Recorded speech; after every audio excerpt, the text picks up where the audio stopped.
Hello, my name is Keith Bailey. I'm here to do my picks for NFL Week 7. It was a very good week we had last week. Went 10-5, and I have a 59-33 record so far on the season. So let's get to it. Seahawks at Cardinals. This is the Thursday night matchup. I think the Seahawks are going to win 22-14. I don't see Carson Palmer doing much against the Seahawks defense. Cardinals are the inferior team. The Seattle Seahawks are coming off a sloppy performance, but still managed to get the win, which shows quality in a good team. When they're not at their best and they're still able to get out a win, they deserve credit. And I think the Seahawks take this one 22-14. Next up, Buffalo at Miami. The Dolphins are coming off of a bye week, and I think they're going to handle these pesky Bills that won't go away in any kind of game this year. I think the Dolphins win this game 28-23. I think the Bills keep this game close. I think Brian Tannehill's going to be able to throw. I think he's going to throw an interception or two, Jarius Bird's way or something. But I think Miami ekes it out in the end, and the Dolphins get to 4-2. Next up, one of the harder games to predict was the Rams at the Panthers, especially with the way both teams played last week. But both of these teams are very inconsistent, so it's really a hit or miss situation. But I am going to pick the Panthers because they're at home. I trust Cam Newton more than Sam Bradford, and Carolina's defense has been playing really well lately. And I think the score of this one, I think it's going to be rather high scoring. I think the Panthers are going to win 30-26. That's what I think the score is going to be. But I'd say the Panthers get the win.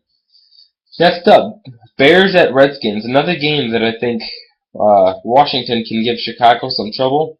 I think the Bears are going to be able to get out of this one 24-21 over Washington.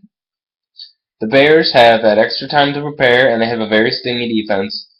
They just gotta hope Jay Cutler doesn't make mistakes. And I think against an inferior Redskins team, they should come out victorious, and they should come out with a 5-2 record. Next game, probably the hardest game to predict all season long, is the Bengals taking on the Lions in Detroit. I was on ESPN, and they said 1,500 people took the poll on the ESPN polls, and it was 50-50, right down the line for both of these teams.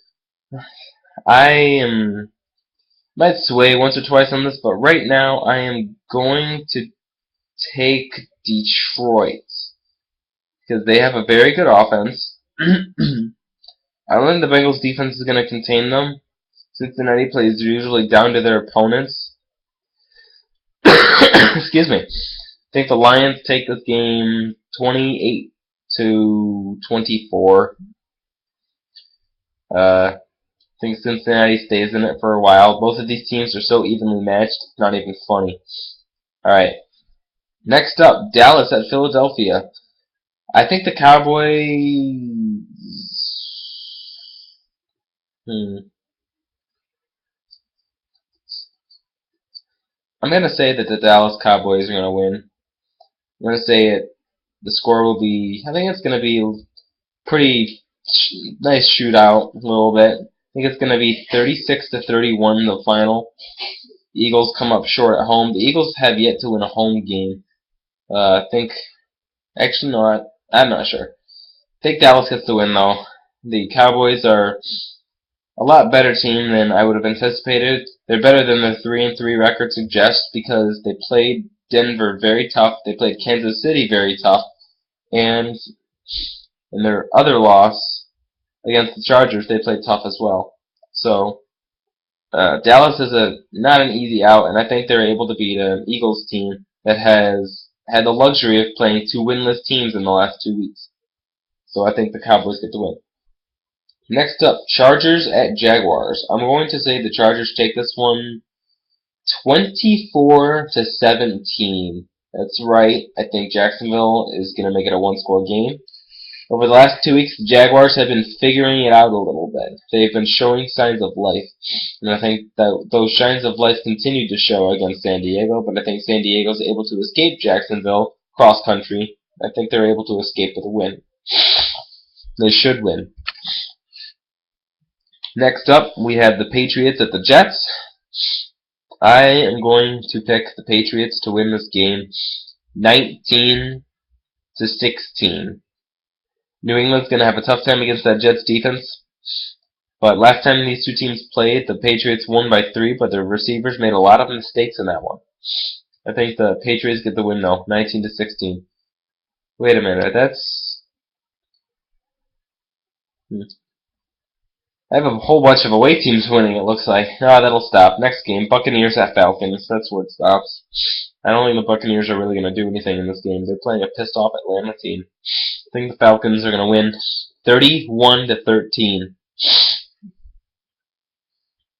The Falcons have been in every single game this year, and they just haven't been able to come out on top. And I think they take out their frustrations on the poor Buccaneers team that has not been able to live up to their... Tampa Bay reminds me of a 2012 version of the Kansas City Chiefs. They have a lot of potential on their team, but they just can't put it together quite yet. So, we'll see what happens. I think the Falcons are going to win, though. Next game, 49ers at Titans. This is one of those, as a fan, your heart says you're going to win. This is just something telling me we're going to win, but my head's telling me no freaking way. And right now I'm listening to my head. I think the 49ers are going to beat us by a score of 26-17. I like the 49ers, especially on defense. They have a very stingy defense, and ours is stingy as well. But I don't see it happening against the defending NFC champions. With Ryan Fitzpatrick back there backing us up, we need Jake Locker back, and it's a good thing that we have a bye week after San Francisco for him to heal some more, and maybe he can be back to travel to St. Louis by the time Week 9 comes around. But for now, I have a 49ers winning against the Titans, 26-17, unfortunately. Next up, Ravens at Steelers. This is where I have an upset. I have the Steelers winning this game, 23-19. I think the Steelers found their groove a little bit against the Jets. I think they were also benefited by just the Jets being the Jets. They're an up-and-down football club as of this point. And the Baltimore Ravens have been very inconsistent. They have split their wins down the line, and they haven't been able to get any momentum. I think the Steelers take advantage, and I think the Steelers climb back into the division race a little bit. Scroll down here. Next game, we have the Browns at the Packers. I think the Browns are going to shut down the Packers for good 3 quarters, but then Cleveland's going to do what they normally do, and that's give up the game at the end. I think the Packers are going to win this game 20-10 is my pick. Cleveland is a very tough defense to play, and I think Cleveland's going to challenge them a little bit, but when the Browns have Brandon Weeden back there throwing passes, I really don't think they're going to do much.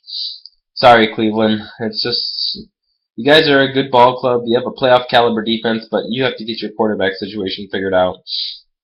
Maybe Aaron Rodgers should suit up for Cleveland. Can you imagine how good Cleveland would be then? Next game, Texans at Chiefs. Houston has one of the worst turnover differentials in the NFL, while the Chiefs have one of the best, and I think the Chiefs expose that and win this game 30-14. Houston is bad. They lost 4 straight games. They're in total disarray. Fans are cheering about a Matt Schaub injury. Things just couldn't get any lower for Houston right now. And I think Kansas City adds salt to the wound, and I think they beat up on the Houston Texans. And Kansas City stays unbeaten. Next up, Broncos at Colts. Sorry, Colts. I'm not saying this because I'm a Titans fan. I'm not saying this because I dislike you guys, because I don't dislike the Colts. I like Indianapolis. I like Andrew Luck. But Peyton Manning, mark my words, he will not lose to his old team. There is no way Peyton Manning is going to even remotely let that happen. He's going to go into Indianapolis, and he's just not going to lose to his old team. He played for them for 14 years. I think he knows that organization inside and out. He knows their defensive scheme, unless they've changed it. But Peyton Manning, I think, throws all over, and the Broncos win this one 45-28. I predict that. I think Andrew Luck competes him with it a little bit, take advantage of that Broncos defense that has a lot of holes, but in the end, I really don't see Peyton Manning losing to his old team, and as a result, Tennessee still stays one game back in the AFC South, so go us. And lastly, the Monday night game, the I don't give a crap game of the week is Minnesota at the Giants. I think the Giants get their first win. I swear to God, I say this a lot. I always think the Giants are going to get their first win and then they just lay an egg or they do something stupid. But I think against Minnesota, I think they do it. I think they win this game 24-20. I think they get off the winless streak that they had, and I think they get their first win of the year. Minnesota is nowhere near what they were last year. And Giants also are nowhere what they're near last year, but Giants are are really desperate at this point to get a win, and I think they get the win. So, anyways, those are my picks. Please subscribe to my channel. Thank you for watching, and I hope you guys enjoyed Week 7. I will post my power rankings here in a little bit, and thank you for watching.